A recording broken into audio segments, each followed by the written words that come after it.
చూడండి, పుట్టబోయే పిల్లవాడు ఆరోగ్యంగా లేకపోతే కడుపులోనే తీయించేసుకుంటున్నారండి పిల్లల్ని.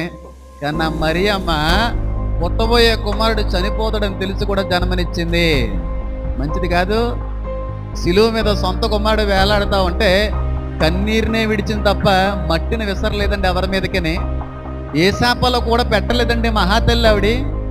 నా కుమారుని అర్ధాంతరంగా చంపేస్తున్నారా, నా కుమారుడికి ఏ అపం శుభం తెలియదు, ఏ తప్పు తెలియదు, అలాంటి వాడిని సిలువెక్కించి కళ్ళ ముందు, తల్లి కళ్ళ ముందు చంపేస్తున్నా సరే, ధూళి తీసో మట్టి తీసో మీ జీవితాలు పాడైపోను, నీ పిల్లలు నాశనం అయిపోయానని చెప్పి ఎక్కడో కూడా శపించలేదండి.